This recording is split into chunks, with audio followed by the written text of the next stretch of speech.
red heifers, marks of beasts, war between Israel and Iran. Could this mean the end times are approaching?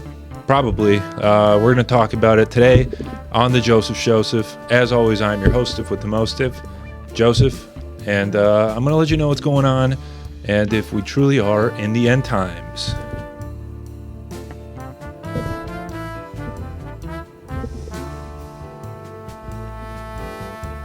End times. All right, so here's something interesting. They're starting to breed red heifers in the Middle East, and according to the Book of Revelations, that's like one of the signs that the end times are coming. And when I'm talking about red heifers, I'm not talking about, this picture of Brett Cooper's maternity photos. Am I right? Heyo, shots fired. Brett Cooper, take that. Did you guys hear that Brett Cooper? She's joining Fox News as their newest, I guess, Gen Z correspondent, because she's she's like the new hot young conservative person that everyone's figurehead, whatever the word is. She's an interesting case. I haven't been following. I don't watch her content that much, but she's interesting because she started off at the Daily Wire, and she was quickly like their star pupil. She was like, everyone would say that she was like the female Ben Shapiro, that she's Ben in a wig. She made a Snow White movie with the Daily Wire that I think was never released. I don't know. Do people watch the Daily Wire movies? Do people subscribe to Daily Wire Plus? I feel like people are starting to turn on them after all the people of note have left it, like her, Candace Owens, Steven Crowder. He was has some beef with them. I don't know. But she has a storied tale. This Brett Cooper gal.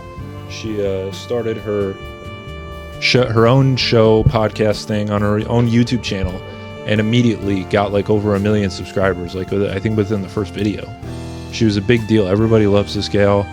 I was trying to do some research into her because I didn't really understand the what they call the catastrophic kind of explosion into popularity that she had. She kind of came out of nowhere, and then she was this big figurehead. I understand, the Daily Wire isn't a ginormous media platform, but the amount of views and subscribers she was getting from that didn't make sense to me.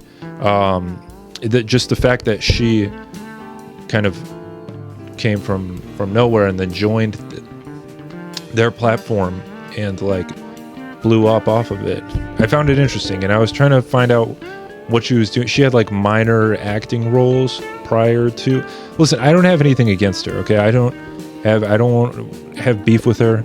I'm not trying to call upon her fans to come and have issues with me. I don't want to debate her. I honestly don't really care about any of her opinions or anything that she says.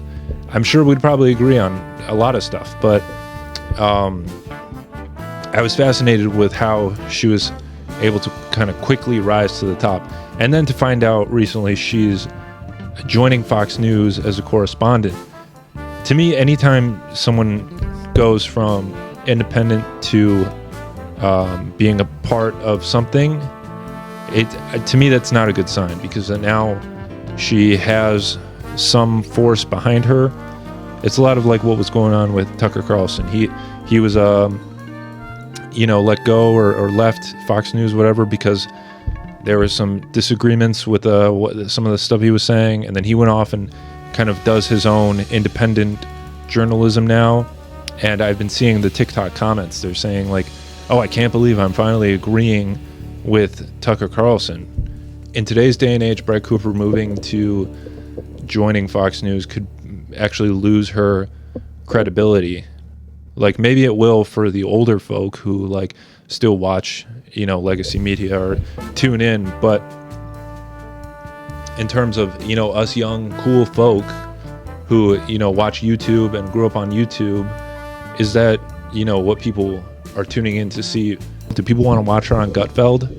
Is Gutfeld still on? I mean, listen, if they wanted to have me on Gutfeld, I'd probably do it, and then that would be, I guess, contradictory to what I'm saying right now, and I'd probably lose my credibility what little credibility I have if I did that. But yeah, so she's going over to Fox News. I think like she got into a car accident the day of her first.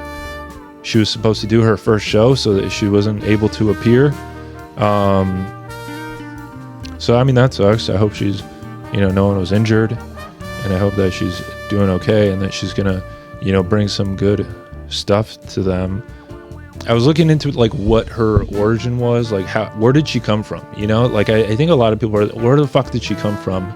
That she like all of a sudden has all these like millions of followers and a show on Fox News. I found a subreddit that was dedicated to like how she like gained popularity. Yeah, all the comments were just saying she's cute or she's pretty. Like it makes sense that she would have. How the fuck does that equate? That she's just some girl who's like attractive, and now she has like all these millions of followers, and whatever. That's what I got to do for this show to make it good. I got to become a hot conservative chick, and then I got to say all the talking points, and not be like kind of undercover, be a little scandalous but not take it too far, and then that's how you get the views up. Anyway, here's something funny. The Ayatollah of Iran, Khomeini, he tweeted, "The U.S. president stated Iran must surrender. Needless to say, the statement is too big to come out of the U.S. president's mouth." Yeah, I don't know. Was that the Ayatollah attempting to make a sex joke? That's weird. It's weird that politicians are like having Twitter beefs now. Like that was something that like I was doing in high school, and these guys, they're like, I didn't even know they have phones in Iran, let alone they're able to tweet about people that they don't like across the the pond or whatever they call it. I like the idea of just like missiles flying back and forth like at each other, but then it's just like guys like subtweeting each other, just like fuck you, and then the other guy's like, oh whatever, hey, come on, shut your mouth, boy. Let's see what else I have. So according to an interview with Peter Thiel, Elon Musk has given up on his dream of going to Mars. I kind of like that he's just like turned into a total like Twitter edgelord, and he's just like going all in. Like he doesn't give a fuck about any of his ambition anymore. He's just like, I'm just gonna fuck around all day. And honestly, I think that's for the best, that he's just like sticking with hitting people on Twitter. I don't feel like going to Mars. I don't feel like having to listen to people talk about he was going to be, the guy leading that. And now he's just like the rest of us. He's just sitting on his phone, getting mad about shit all day. It's, if anything, that's better for his image. It makes him more relatable. All the people are starting to turn on him. Now he's like tweeting, talking shit. I think, a lot of Twitter users will kind of feel like they understand him. They can relate to his shit posting on Twitter, and finally find a way to go back to liking him, especially now that he's given up on Mars apparently. Which did anyone even really want to go to Mars? Like why would we do that? I'm just like, this is an interesting thing. So we talked about the red heifers. The mark of the beast, that was it's described as some form of currency you put in your right hand or your forehead that will you can only pay for things through this. And a lot of people are saying with this Neuralink that Elon Musk is developing, that's going to be the mark of the beast, him being the successful powerful kind of thought leader. It's very antichrist sounding. Like do I think he is? Maybe. Who knows? I think we got some more time until we find that out. I don't know. But they also, the description classically of the Antichrist is he's supposed to be a big unifier, and he's going to unify and he's going to make peace amongst the world. Yeah, I don't know that Elon is necessarily going to be that guy who's unifying the world. He seems to be he turned into just like a Twitter hater, which I kind of love, Because now a lot of people, were hating on him because he's not relatable. But now he's starting to be like the rest of us, just sitting on his phone, getting mad all day. I kind of like that. He's just gonna like sit on his toilet all day and just like get mad at people on Twitter that he paid like billions of dollars for. It's like when listen, we've all made some purchases that were like, hey, I probably didn't need to buy this, but I bought it, so now let me, I gotta fucking use it. What am I gonna? I'm just sitting on this thing. I spent billions of dollars on it. I gotta use it now. And so he's just like, all right, Mars, fuck it. Neuralink, robots, whatever.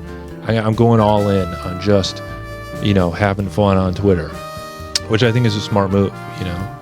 People will finally be relating to him again. So I think, keep going, Elon. Keep tweeting. Keep having beefs with people. Sorry, my friend is at an open mic and he's texting me about it. So is this the end of times? I don't know. Could it be, people be rapturing right now outside of these walls? And I just don't know. Maybe. Maybe when you're watching this, whenever this comes out, are people getting raptured while you're listening to this in, your safe home or abode or car, wherever you are?